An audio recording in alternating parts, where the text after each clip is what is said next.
নমস্কাৰ বন্ধুসকল, আপোনাৰ হাতত যদি আধাৰ কাৰ্ড আছে আপুনি লাভ কৰিব পাৰিব 25,000 টকা বাজেটৰ চৰকাৰী টয়লেট। অসমত আৰম্ভ হৈছে চৰকাৰী টয়লেটৰ অনলাইন আবেদন প্ৰক্ৰিয়া। এতিয়া আপুনি ঘৰতে বহি মোবাইলেদি চৰকাৰী টয়লেটৰ অনলাইন এপ্লাই কৰিব পাৰিব। আৰু এই টয়লেটৰ বাজেট হ'ব 25,000 টকা। 25,000 টকা আপুনি ডাইৰেক্ট আপোনাৰ একাউণ্টত লাভ কৰিব পাৰিব। কেনেকৈ এপ্লাই কৰিব পাৰিব, কি নথি পত্ৰ লাগিব আৰু পইচা খিনি কেনেকৈ একাউণ্টত পাব, এই ভিডিঅ'ৰ জৰিয়তে মই সবিশেষ জনাই দিম। আপুনি ভিডিঅ'টো অলপ স্কিপ নকৰাকৈ একেলগে চাব। আৰু যদি চেনেলটো সাবস্ক্ৰাইব কৰা নাই তেতিয়াহ'লে সাবস্ক্ৰাইব কৰি ল'ব আৰু বন্ধু-বান্ধৱীলৈ ভিডিঅ'টো শ্বেয়াৰ কৰিব।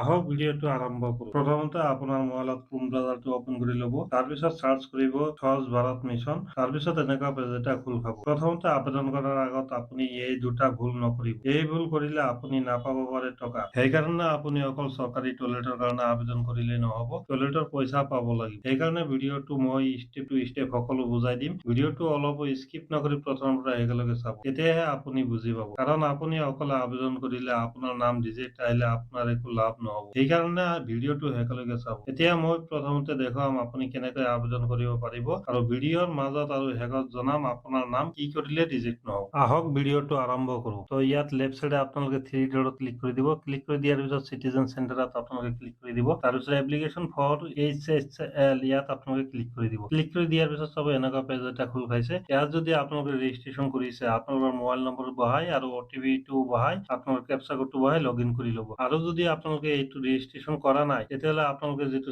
চিটিজেন ৰেজিষ্ট্ৰেশ্যন আছে ইয়াত আপোনালোকৰ ক্লিক কৰি দিব লাগিব। ইয়াত ক্লিক কৰি দিয়াৰ পিছত আপোনালোকে ইয়াত চাব, ইয়াত আপোনালোকৰ যিটো মোবাইল নম্বৰটো ইয়াত বহাবলৈ দিছে। তো ইয়াত আপোনালোকে মোবাইল নম্বৰটো বহাই গেট OTP ক্লিক কৰি OTP-টো বহাই লগইন কৰিব লাগিব। তো এইটো কেনেকৈ কৰিব মই আপোনালোকক দেখাই আছো। তো ইয়াত আপোনালোকে মোবাইল নম্বৰটো আৰু OTP-টো বহাই ভেৰিফাই OTP ক্লিক কৰি দিয়াৰ পিছত চাব এনেকুৱা পেজ এটা খোল খাইছে। এনেকুৱা পেজ খোল খোৱাৰ পিছত ইয়াত আপোনালোকৰ যিটো মোবাইল নম্বৰটো ইয়াত আহি গৈছে। তাৰপিছত ইয়াত আপোনালোকৰ যিটো নামটো ইয়াত বহাই দিব লাগিব। নামটো বহাই দিয়াৰ পিছত ইয়াত আপোনালোকৰ জেণ্ডাৰটো চিলেক্ট কৰি দিব লাগিব। জেণ্ডাৰটো চিলেক্ট কৰি দিয়াৰ পিছত ইয়াত আপোনালোকৰ যিটো এড্ৰেছটো ইয়াত আপোনালোকে বহাই দিব লাগিব। এড্ৰেছটো বহাই দিয়াৰ পিছত আপোনালোকে ইয়াত চাব পাৰিব, ইয়াত আপোনালোকৰ যিটো ষ্টেটটো ইয়াত আহি গৈছে। তো ইয়াত আপোনালোকৰ যিটো ষ্টেটটো ইয়াত বহাব লাগিব। ইয়াত ষ্টেট নবহালে আপোনালোকৰ কাম নহ'ব। আপোনালোকে আসামটো ইয়াত চিলেক্ট কৰিবই লাগিব। আসামটো চিলেক্ট কৰাৰ পিছত চাব এনেকুৱা পেজ এটা খোল খাইছে। এনেকুৱা পেজ খোল খোৱাৰ পিছত ইয়াত আপোনালোকৰ যিটো কেপচা কোডটো আহিছে এই কেপচা কোডটো বহাই দিব। কেপচা কোডটো বহাই দিয়াৰ পিছত আপোনালোকে নিশ্চয় ইয়াত দেখিবলৈ পাইছে এনেকুৱা পেজ এটা খোল খাইছে। এনেকুৱা পেজ খোল খোৱাৰ পিছত ইয়াত চাব, ইয়াত ডিক্লেৰেশ্যনত দিয়া আছে কোনসকল ব্যক্তিয়ে এই চৰকাৰী টয়লেটৰ কাৰণে অনলাইন আবেদন কৰিব পাৰিব। ইয়াত আপোনালোকে সবিশেষ দেখিবলৈ পাব। ইয়াত কোনসকল ব্যক্তিয়ে চৰকাৰী টয়লেটৰ কাৰণে অনলাইন আবেদন কৰিব পাৰিব। ইয়াত চাব, ইয়াত দিয়া আছে BPL, ST, ST, household, physical disability person, labour, home state, small and merchant farmer, women headed household. ইয়াত আৰু বহুতো কেটেগৰীৰ নাম দিয়া আছে। আপোনালোকে আৰু সকলো কেটেগৰী ক'বলৈ গ'লে ভিডিঅ'টো বহুত দীঘল হৈ যাব। তো এতিয়া আপোনালোকে আহক আপোনালোকক দেখুৱাম আপোনালোকে অনলাইনত কেনেকৈ এপ্লিকেশ্যন কৰিব। তো ফুল প্ৰচেছটো আপোনালোকক দেখাই দিম। আপোনালোকে ভিডিঅ'টো অলপ স্কিপ নকৰি প্ৰথমৰ পৰা একেলগে চাব। ইয়াতে লেফ্ট চাইডত যিটো তিনিটা দাগ আছে ইয়াত আপোনালোকে ক্লিক কৰি দিব। ক্লিক কৰি দিয়াৰ পিছত নিউ এপ্লিকেশ্যন যিটো অপশ্যন আছে ইয়াত আপোনালোকে ক্লিক কৰি দিয়াৰ পিছত আপোনালোকৰ সন্মুখত এনেকুৱা পেজ এটা খোল খাইছে। ইয়াত আপোনালোকৰ যিটো ষ্টেটৰ নাম এইটো অট'মেটিকলি আহি গৈছে। তাৰপিছত আপোনালোকে ডিষ্ট্ৰিক্টৰ নামটো ইয়াত চিলেক্ট, তাৰপিছত ইয়াত আপোনালোকে আপোনালোকৰ ব্লকৰ নামটো ব্লকৰ নাম চিলেক্ট কৰি দিয়াৰ পিছত আপোনালোকৰ পঞ্চায়তৰ নামটো চিলেক্ট কৰি দিব। পঞ্চায়তৰ নাম চিলেক্ট কৰি দিয়াৰ পিছত ইয়াত আপোনালোকৰ ভিলেজৰ নামটো চিলেক্ট কৰি দিব। ভিলেজৰ নাম চিলেক্ট কৰি দিয়াৰ পিছত ইয়াত চাব, ইয়াত আপোনালোকৰ যিটো হেবিটেশ্যন নেমটো ইয়াত আহি গৈছে। আপোনালোকৰ হেবিটেশ্যন কোনটো হয় এই হেবিটেশ্যনটো আপোনালোকে অলপ ভালকে চিলেক্ট কৰি দিব। কাৰণ এইটো আপোনালোকে যদি ভুলকে চিলেক্ট কৰি দিয়ে আপোনালোকৰ যিটো ভেৰিফিকেশ্যন বেলেগ মানুহৰ হাতত যায়, টয়লেটটো নাপায়। তো ইয়াত আপোনালোকৰ যিটো একুৰেট হেবিটেশ্যন এই হেবিটেশ্যনটো ইয়াত আপোনালোকে চিলেক্ট কৰি দিব। চিলেক্ট কৰি দিয়াৰ পিছত ইয়াত এপ্লিকেশ্যন নাম্বাৰ আৰু আপোনালোকৰ আধাৰ কাৰ্ডৰ যিটো আপোনালোকৰ নেম আছে এই নেমটো ইয়াত আপোনালোকে লিখিব লাগিব। নেমটো লিখাৰ পিছত তাৰপিছত আপোনালোকৰ আধাৰ কাৰ্ড নাম্বাৰটো ইয়াত দি ইয়াত টিক মাৰ্ক কৰি ভেৰিফিকেশ্যন আধাৰ নাম্বাৰ যিটো অপশ্যন আছে ইয়াত আপোনালোকে ক্লিক কৰিব লাগিব। তাৰপিছত আপোনালোকে স্ক্ৰল ডাউন কৰি তলফালে আহিব। তলফালে অহাৰ পিছত ইয়াত আপোনালোকে চাব আপোনালোকৰ যিটো ফাদাৰ নেমটো ইয়াত আপোনালোকে বহাই দিব। ফাদাৰ নেমটো বহাই দিয়াৰ পিছত আকৌ আপোনালোকে ইয়াত আপোনালোকৰ জেণ্ডাৰটো চিলেক্ট কৰি দিব। তাৰপিছত আপোনালোকৰ যিটো কেটেগৰীটো ইয়াত আপোনালোকে চিলেক্ট কৰি দিব। আপোনালোকে APL নে BPL ইয়াত চিলেক্ট কৰি দিব। ইয়াতে আপুনি সাব কেটেগৰীটো চিলেক্ট কৰি ল'ব। আপোনালোকে জেনেৰেল নে SC নে ST এইটো আপোনালোকে চিলেক্ট কৰি ল'ব। তাৰপিছত ইয়াত আপোনালোকে চাব,